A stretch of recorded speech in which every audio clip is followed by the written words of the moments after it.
Plastic কারখানার রাসায়নিক আর কঠিন বর্জ্যে বিষাক্ত রাজধানীর কাটাসুর খাল পার দখল করে গড়ে উঠেছে বেশ কয়েকটি কারখানা।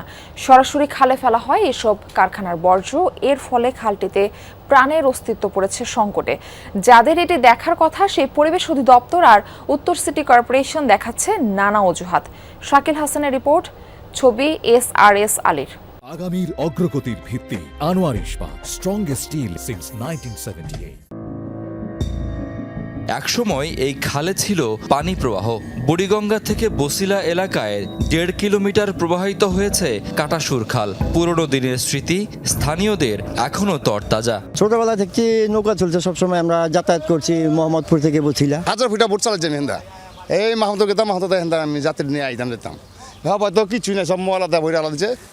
সুখ স্মৃতির বিপরীতে অন্ধকার। খালটি এখন থুকছে অস্তিত্ব সংকটে। পাড় ঘেঁষে গড়ে উঠেছে কারখানা। ভেতরে দেখা যায় মেশিনে প্লাস্টিক ভাঙা হচ্ছে, আরেকটি জায়গায় সেসব প্রক্রিয়াজাত করা হচ্ছে। সেখান থেকে রংযুক্ত রাসায়নিক ড্রেনের মাধ্যমে সরাসরি ফেলা হচ্ছে খালে। পানি তো খালে যাইতেছে। খালে কেন ফেলতেছেন?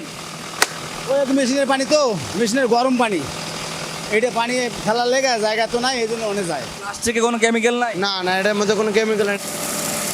কারখানার ফেলা কঠিন বর্জ্যে ভরাট হচ্ছে খাল, নষ্ট হচ্ছে মাটি, আর রাসায়নিকের কারণে মাছ ও অন্যান্য জলজ প্রাণী বাঁচতে পারছে না। স্থানীয়দের আপত্তির পরও প্রকাশ্যই চলছে কারখানাটি। ক্ষতি হচ্ছে অনেক, মানে এতটাই ক্ষতি, তাকে বারবার বলাতেও সে এখান থেকেই করছে না, সরাচ্ছে না। গুড়ামোড়া যা আছে, আবিজাবি ময়লা সব আইতাছে। বাসায় থাকতে পারে না গন্ধের জন্য, এই কেমিক্যালের প্রচণ্ড গন্ধ হয়। খালপাড়ে স্থাপিত প্লাস্টিক কারখানার পেছনে আছে প্রভাবশালীদের সমর্থন, তাই নেওয়া হচ্ছে না কোনো ব্যবস্থা। শুধু অবৈধ দখল নয়, কাটাসুর খালের গলার কাটা হয়ে দাঁড়িয়েছে পাড় ঘেঁষে অবৈধভাবে গড়ে ওঠা প্লাস্টিক ফ্যাক্টরিগুলো। এসব কারখানার বর্জ্য এবং দূষিত কেমিক্যালযুক্ত পানি খালের পানিকে দূষণ করছে, পাশাপাশি জনস্বাস্থ্যের প্রতি তৈরি করছে প্রচণ্ড ঝুঁকি। কাটাসুর খালটি দেখভাল করার দায়িত্ব ঢাকা উত্তর সিটি কর্পোরেশনের। প্লাস্টিক কারখানাগুলোর দখল দূষণ সম্পর্কে জানে না সংস্থাটি, তবে এখন কারখানাগুলোর বিরুদ্ধে ব্যবস্থা নেওয়ার কথা জানান প্রশাসক। যারা ভাঙারি দোকান টোকান করে, তারা ওই বোতল টোতলগুলি এখানে পাশে এনে রেখে সেখান থেকে আবার বস্তায় ভরে তারা আবার বিভিন্ন জায়গায় রিসাইকেলের জন্য বিক্রি করে কিংবা ব্যবহার করে। তো আমি আপনার মাধ্যমে যেহেতু জানতে পেরেছি, এটা কি অবস্থাতে ভালো করে জেনে একটা ব্যবস্থা নিতে হবে।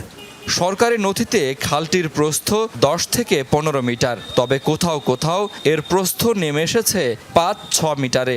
খালটির পাড় দখল করে গড়ে উঠেছে সুউচ্চ ভবন।